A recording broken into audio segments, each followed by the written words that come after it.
ትሬደር ነኝ ብለህ የምታስብ ከሆነ ይህ ቪዲዮ ላንተ ነው። የዛሬው ርዕሳችን ደግሞ መርዛማው ትርፍ ወይም ዘ ቶክሲክ ዊን ይላል። ፕላናችንን ጥሰን ስናተርፍ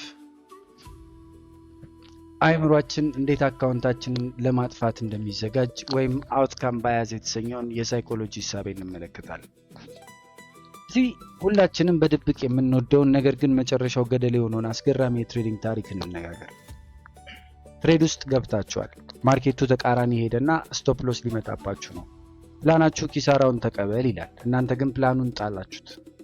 ስቶፕ ሎስ አጠፋችሁ። ማርኬቱ ወደ ታች መውረዱን ቀጠለ። ኪሳራው ገዘፈ። አሁን ደግሞ ሌላ ስህተት ሰራችሁ። አቨሬጅ ዳውን አደረጋችሁ። ማለትም የከሰረ ትሬድ ላይ ተጨማሪ ሎት ሳይዝ ጨምራችሁ ሌላ ትሬድ ገባችሁ። በዚህ ሰዓት ላብ እያጠመቃችሁ ነው። አምላክ ሆይ እባክህ ዛሬን ብቻ አውጣኝ፣ ዳግመኛ ይህን ስህተት አልሰራም ብላችሁ ትማጸናላችሁ፣ ትጸልያላችሁ። እናስ ምን ተፈጠረ? ተአምር ሆነ። ማርኬቱ ድንገት አቅጣጫውን ቀየረና ወደ ላይ በረረ። ኪሳራው ወደ ዜሮ ተመለሰ። አልፎም $200 አተረፈላችሁ። በዚህ ሰዓት ትሬዱን ዘጋችሁትና በደስታ ፈነደቃችሁ። ዋው እኔ እኮ ጂኒየስ ነኝ፣ ስቶፕ ሎስን ባላጠፋው ኖሮ ይሄ ሁሉ ትርፍ አጣው ነበር ብላችሁ ራሳችሁን አሞገሳችሁ። እስቲ አንድ እጅግ መራራና አስደንጋጭ ሳይንሳዊ እውነት ግን ከዚሁ ጋር ልንገራችሁ።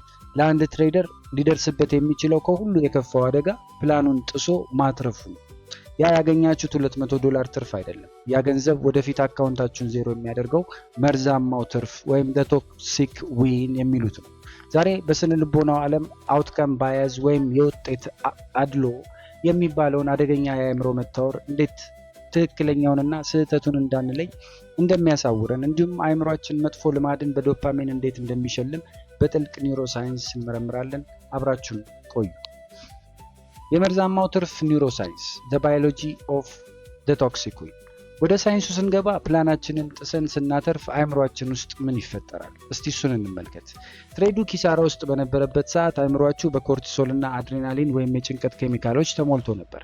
ነገር ግን ማርኬቱ ድንገት ተመልሶ ስታተርፉ አእምሯችሁ ይህንን ከፍተኛ የሞት ፍርሃት በአንድ አጥፍቶ እጅግ ግዙፍ የሆነ የዶፓሚን ጎርፍ ይለቃል።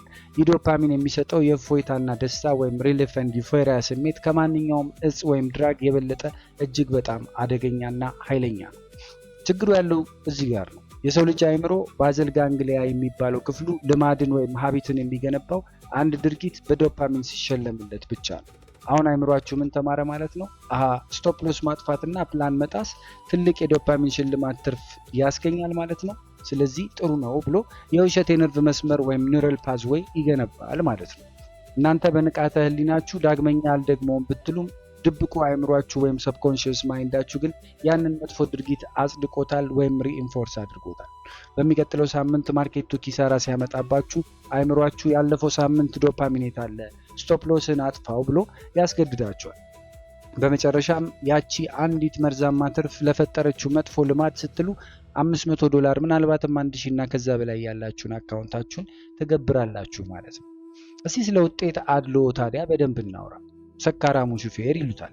በስነ ልቦና ውስጥ ይህ ክስተት አውትካም ባያዝ ወይም የውጤት አድሎ ይባላል። ይህ ማለት አንድን ውሳኔ ጥሩ ነው ወይስ መጥፎ ነው ብለን የምንፈርደው ውሳኔው በተሰጠበት አመንኪዮ ወይም ሎጂክ ሳይሆን በመጨረሻ ባመጣው ውጤት ወይም አውትካም ላይ ተመስርተን ሲሆን ነው። እስቲ አንድ ቀለል ያለ ምሳሌ ልስጣችሁ። አንድ ሰው 5 ጠርሙስ ቢራ ጠጥቶ ሰክሮ መኪና ነዳ እንበል። በከፍተኛ ፍጥነት እየነዳ እግረኛ መንገድ ጥሶ መብራት ጥሶ ነገር ግን ምንም አደጋ ሳያደርስ ቤቱ በሰላም ደረሰ። ታዲያ ቤቱ በሰላም ስለደረሰ ውጤቱ ጥሩ ስለሆነ ማለት ነው ብቻ ሰክሮ ማሽከርከር ጥሩና ትክክለኛ ውሳኔ ነው ልንል እንችላለን? በፍጹም አንችልም። ውጤቱ ያማረ የሆነ በእድል እንጂ በችሎታ አይደለምና። በሚቀጥለው ቀን ደግሞ ከነዳ 100% ገደል ይገባል። በትሬዲንግም ያው ነው።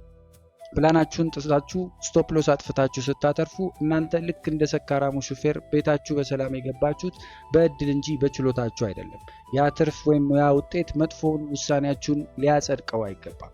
አእምሯችሁ ግን ስላተረፍኩ ያደረኩት ነገር ትክክል መሆን አለበት ብሎ በማሰብ ያታልላችኋል። ያንን ነው አውትካም ባያዝ የሚሉት። ስኬታማ ትሬደሮች ውጤትን ወይም ገንዘብንና ሂደትን ወይም ፕላንን ለይተው ያውቃሉ።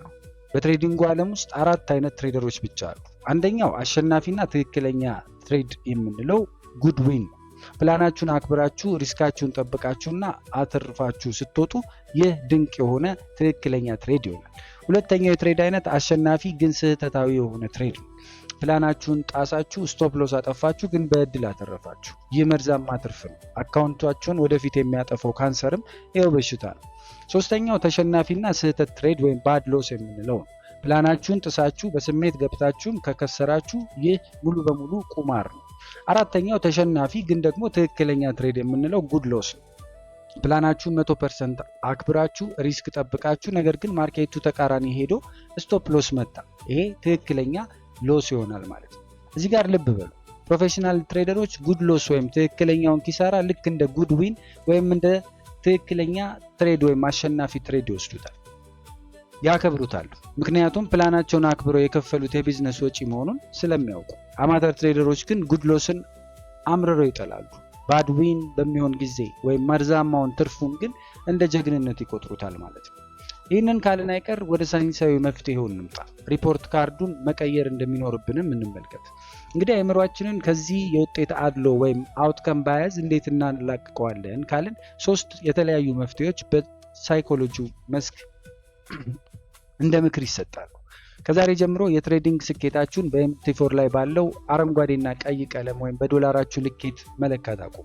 የትሬዲንግ ጆርናላችሁ ላይ የዲሲፕሊን ነጥብ ወይም ዲሲፕሊን ስኮር የሚባል ኮለም ወይም አምድ ጨምሩበት። ፕላናችሁን 100% ካከበራችሁ ብትከስሩም እንኳን ለራሳችሁ 10 ከ10 ስጡ። ራሳችሁን ሸልሙ። ፕላናችሁን ጥሳችሁ ካተረፋችሁ ደግሞ ለራሳችሁ 0 ከ10 ስጡ።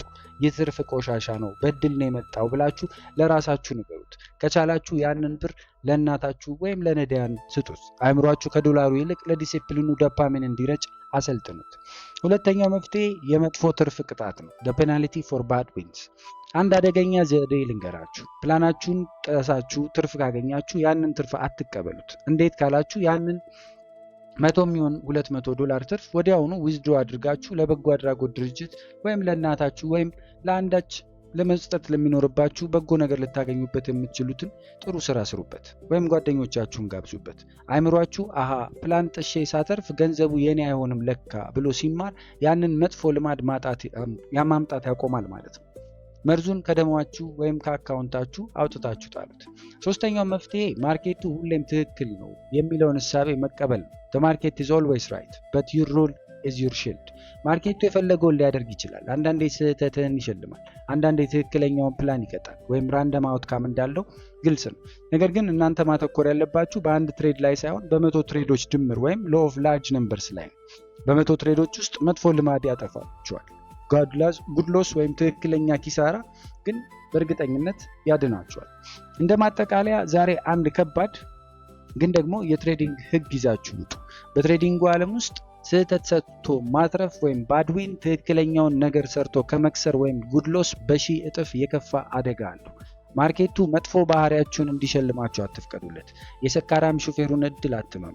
ስኬት የሚመጣው ማርኬቱን በማሸነፍ ሳይሆን የራሳችንን ስሜትና የውጤት አድሎ ወይም አውትከም ባያስ በማሸነፍ። ይህ ቪዲዮ ልክ መስተዋት ሆኖ የተደበቀውን አእምሯችሁን ማታለያ ካሳያችሁ ቪዲዮን ላይክ በማድረግ አጋርነታችሁን አሳዩ። ለቻናላችን አዲስ ከሆናችሁ ሰብስክራይብ እና ፎሎ ማድረጋችሁን እንዳትዘነጉ። እስቲ በአቀኝነት ኮሜንት ላይ ንገሩኝ። ስቶፕ ሎስ አጥፍታችሁ ወይም ፕላን ጥሳችሁ አትርፋችሁ ታውቃላችሁ? ያ ያገኛችሁት መርዛማ ትርፍስ ቆይቶ አካውንታችሁን አላጠፋውም? እውነቱን እንወያይበት። ከዚሁ ባለፈ ከትሬዲንግ ሳይኮሎጂ ጋር የተገናኙ ማናቸውም ጥያቄዎች ካሏችሁ በኮሜንት በኩል አስቀምጡልኝ። እናንተኑ ጠርቼ ለእናንተ የሚመጥን አጫጭር ቪዲዮዎች እየሰራውኝ እንደ መልስ ወይም እንደ ግብረ መልስ የማቀርብላችሁ ይሆናል። ከዚሁ ጋር ተያይዞ በአማርኛ የተጻፈውን የመጀመሪያውን ኢትዮጵያዊ እና ኢትዮጵያዊነትን ያማከለ የትሬዲንግ ሳይኮሎጂ መጽሐፌንም ለግዢ ስለቀረበ ገዝታችሁ ማንበብና ጥሩ እውቀት ልታገኙበት ትችላላችሁ። እንዲሁም ደግሞ በየወሩ የምናዘጋጀውን የአንድ ወር የትሬዲንግ ሳይኮሎጂ ስልጠናም በነፃ መቀላቀልና ሙሉ ስልጠናውን በመውሰድ ራሳችሁን መገንባት የምትችሉ መሆኑንም በዚሁ ለማሳወቅ እወዳለሁ። ባዮቻችን ላይ ሁሉንም የመመዝገቢያ ፎርሞችና ሊንኮች ማግኘት ትችላላችሁ። በያላችሁበት ሰላማችሁ ይብዛ። በሚቀጥለው ቪዲዮ ሌላ አዲስ የትሬዲንግ ሳይኮሎጂ ሚስጥር ይዤ እስከመመጣ ድረስ ውጤቱን ሳይሆን ሂደቱን ብቻ እየወደዳችሁ ጠብቁኝ ለማለት ወደድኩ። ሰላም በያላችሁበት።